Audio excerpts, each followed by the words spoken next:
Assalamualaikum warahmatullahi wabarakatuh. Pada hari ini kita akan membahas materi tentang gaya. Apa itu gaya? Gaya adalah tarikan atau dorongan. Jadi, ketika benda ditarik atau didorong, berarti benda tersebut dikenai gaya. Gaya ini dapat mengubah bentuk, arah, dan kecepatan benda. Contohnya, ketika kalian memberikan gaya pada plastisin, yaitu dengan menekannya, berarti kalian memberikan dorongan pada plastisin. Berarti plastisin tersebut mendapatkan gaya, sehingga akibat dari dorongan yang kalian berikan tersebut menyebabkan plastisin itu berubah bentuk. Contoh yang kedua, menghentikan bola yang sedang menggelinding. Ketika bola yang sedang menggelinding tiba-tiba dihentikan dengan menggunakan tangan, maka kecepatannya akan otomatis berhenti sehingga menjadi 0. Yang ketiga adalah mendorong meja sehingga berubah arahnya. Dorongan yang diberikan pada meja dapat mengubah arah meja, sehingga gaya yang diberikan kepada meja tersebut berupa suatu dorongan dapat merubah arah benda tersebut tergantung dari kemana arah yang kalian tuju untuk mendorong. Gaya ini terdiri atas gaya sentuh dan gaya tak sentuh. Yang pertama di sini akan kita bahas tentang gaya sentuh. Apa itu gaya sentuh? Gaya sentuh adalah gaya yang membutuhkan sentuhan langsung. Jadi, gaya sentuh ini untuk memberikan gaya pada benda, maka benda tersebut harus disentuh secara langsung agar mendapatkan gaya. Contohnya adalah gaya otot, gaya gesek, gaya mesin. Contohnya itu gaya gesekan antara meja dan lantai. Jadi, agar terjadi gaya gesek antara meja dan lantai ini, meja dan lantai tersebut harus bersentuhan terlebih dahulu. Jika meja dan lantai tidak bersentuhan, maka tidak akan terjadi gaya gesek. Itu salah satu contoh dari gaya sentuh. Selanjutnya adalah gaya tak sentuh. Apa itu gaya tak sentuh? Gaya tak sentuh adalah gaya yang tidak membutuhkan sentuhan langsung dengan benda yang dikenai. Contohnya itu gaya magnet, gaya listrik, dan gaya gravitasi. Contohnya, ketika paku besi didekatkan pada magnet, maka paku besi tersebut akan menempel pada magnet.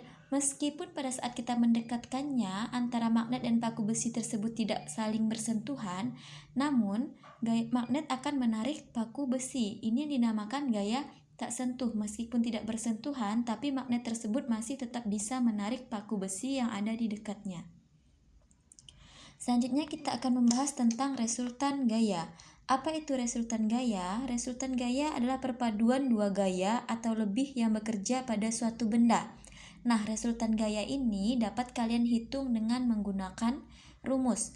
Ada dua rumus, yaitu rumus untuk gaya yang searah dan gaya yang berlawanan arah. Perbedaannya di sini, ketika gaya menunjukkan arah yang sama, maka resultannya atau jumlah gayanya rumusnya menggunakan pertambahan, sedangkan ketika ia berlawanan arah maka akan menggunakan pengurangan.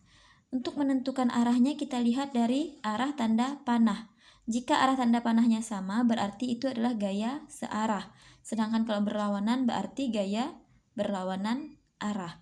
R itu adalah resultan gaya, F1 itu gaya 1, F2 gaya 2. Jika nanti di soal ada F3, F4 berarti itu adalah F3 itu gaya 3, F4 itu gaya 4. Sekarang kita akan masuk ke contoh soal.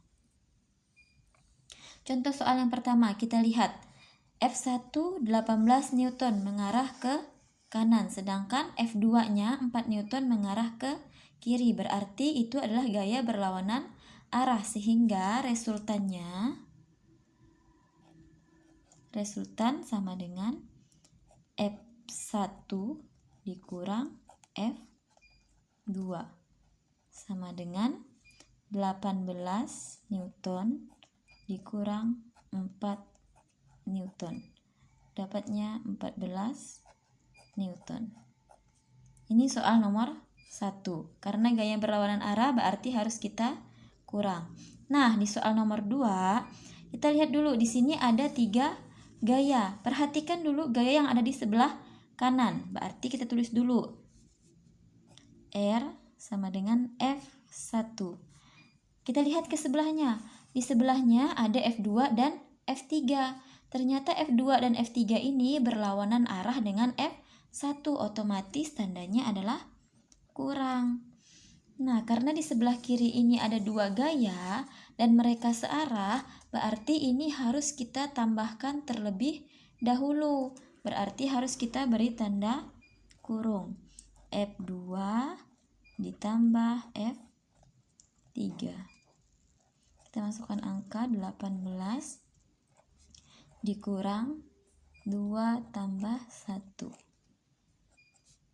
18 dikurang 3 sama dengan 15 Newton.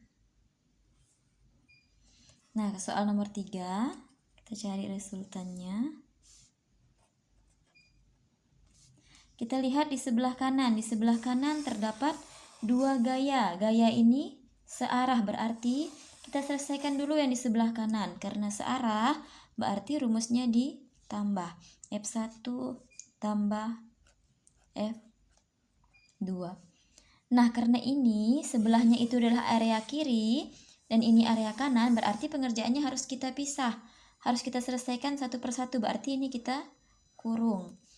Dengan F3 berarti mereka berlawanan arah, berarti tandanya kurang. F3.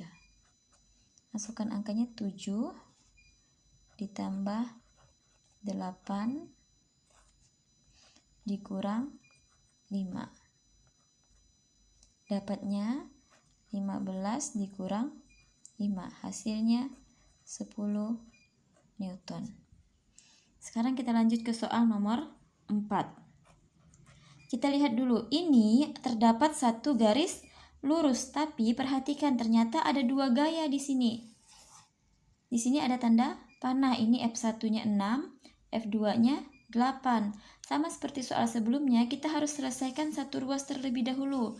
Kita lihat ternyata mereka searah, berarti harus kita tambah terlebih dahulu. Kurung F1 ditambah F2. Sedangkan ini berlawanan arah, berarti tandanya kurang. F3. Ini 6 ditambah 8 dikurang 10. 14 dikurang 10 sama dengan 4 Newton. Untuk soal terakhir, nah ini hanya ada di satu ruas sebelahnya tidak ada, berarti gaya searah. Berarti resultannya lebih mudah untuk dicari. Karena gaya searah berarti ditambah F1 tambah F2. 3 tambah 9. Hasilnya 12 Newton. Berdasarkan nilai F dari masing-masing soal, kita bisa menentukan arah dari resultan gaya. Arah ini ditentukan dari bagian mana yang paling besar. Seandainya bagian yang menuju ke kanan, arah ke kanan lebih besar, berarti arahnya menuju ke kanan. Jika sebelah kiri yang lebih besar, berarti arahnya menuju ke sebelah kiri. Karena nomor 1 yang lebih besar adalah arah ke kanan, berarti arahnya kanan. Nomor 2 juga sebelah kanan, berarti arahnya kanan. Nomor 3 lebih besar sebelah kanan, jadi arahnya juga kanan. Sama dengan nomor 4 dan nomor 5, yang bagian besar, paling besar nilainya juga di sebelah kanan, sehingga arahnya juga kanan. Kalau misalnya sebelah kiri yang lebih besar, berarti arahnya kiri. Materi hari ini cukup sampai di sini. Setelah ini kalian akan mengerjakan soal untuk mengetahui apakah kalian sudah memahami materi gaya yang baru saja dijelaskan atau belum. Akhir kata, Ibu ucapkan Assalamualaikum warahmatullahi wabarakatuh.